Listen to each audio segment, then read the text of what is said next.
Semen analysis అదే లేకపోతే sperm test అంటాం. సో చాలా మంది పేషెంట్స్ నా దగ్గరికి రిపోర్ట్స్ తీసుకొని వస్తారు. ఏముంటాయంటే కౌంట్ ఎంత ఉంది, మోటిలిటీ ఉంది, మేడం నాకు కౌంట్ ఎంత నార్మల్లో తెలీదు, ఎలా ఉందో తెలీదు, ఈ 2 వాల్యూసే ఇస్తారు. యాక్చువల్గా సెమెన్ అనాలిసిస్లో ఏమేమి మనం చూసుకోవాలా, ఫస్ట్ అసలు వాల్యూమ్ ఎంత ఎంఎల్ ఇచ్చారు, ఎక్కువ ఉందా తక్కువ ఉందా, నార్మల్ ఉందా. సో తక్కువ ఉన్న ప్రాబ్లమే, ఎక్కువ ఉన్నా కూడా ప్రాబ్లమే. కరెక్ట్గా నార్మల్ 2.55 ml అంత మధ్యనే ఉండాలన్నమాట. నెక్స్ట్ దాని తర్వాత దాని పిహెచ్ అన్నది మేము టెస్ట్ చేసుకుంటాము.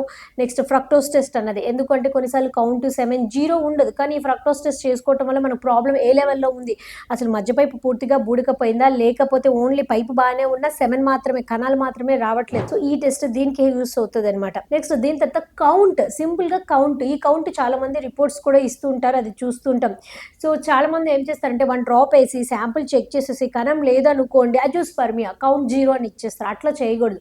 సో కౌంట్ తక్కువ ఉన్నప్పుడు మనం వేరే పద్ధతిలో కూడా దాన్ని సెంట్రిఫ్యూజ్ చేసుకొని కౌంట్ నిజంగానే ఎంటైర్ శాంపుల్లో లేదా 1 mlలో లేదా లేకపోతే ఓన్లీ 1 డ్రాప్లో లేదా, ఈ 1 డ్రాప్లో ఉండకపోవచ్చు కానీ ఆ 1 mlలో ఉండొచ్చు, అది కూడా మనం చెక్ చేసుకోవాలి. నెక్స్ట్ మొటిలిటీ, అసలు కదలికలు ఎలా ఉన్నాయి, మొటిలిటీ అంటే ఇంత పర్సెంట్ అని ఇస్తారు, అట్లా ఇవ్వకూడదు అనమాట. మొటిలిటీ మీరు చూసుకున్నప్పుడు ర్యాపిడ్ ఫాస్ట్గా అంటే తాచుపాము లాగా కదలాల, మధ్య రకం ప్రోగ్రెసివ్ ఉంటుంది అనమాట, స్లో ప్రోగ్రెసివ్, నాన్ ప్రోగ్రెసివ్, కణాలు ఉంటాయి కానీ అసలు కదలవు. సో ఎటువంటి కేటగిరీలో ఎంత పర్సెంట్ ఇది మనం చూసుకోవాలి. మార్ఫాలజీ, ఇది చాలా రిపోర్ట్స్లో నా దగ్గరికి ఇచ్చే రిపోర్ట్స్లో ఉండదండి, అది కానీ వెరీ ఇంపార్టెంట్. లైక్ మనకి హెడ్ స్పర్మ్ ఎలా ఉంటుందో చాలా స్పర్మ్స్ చూస్తే హెడ్ ఇంతలా వాస్పు ఉంటాయి, టైల్ అబ్నార్మాలిటీస్ ఇవన్నీ ఉంటాయి. సో అసలు మార్ఫాలజీ ఎలా ఉంది అది కూడా చూసుకోవాలన్నమాట. సో దీని పర్సంటేజెస్ని బట్టి నార్మల్ అబ్నార్మల్ అని డివైడ్ చేసుకొని అప్పుడు మనం ఓవరాల్ సెమెన్ అనాలిసిస్ రిపోర్ట్ని తీసుకొని కనుక చేసుకుంటే పర్ఫెక్ట్గా దాన్ని బట్టి మీరు ట్రీట్మెంట్ తీసుకుంటే అప్పుడు మీకు అర్లీ ఛాన్సెస్ ఆఫ్ ప్రెగ్నెన్సీ ఉంటుంది. Thank you.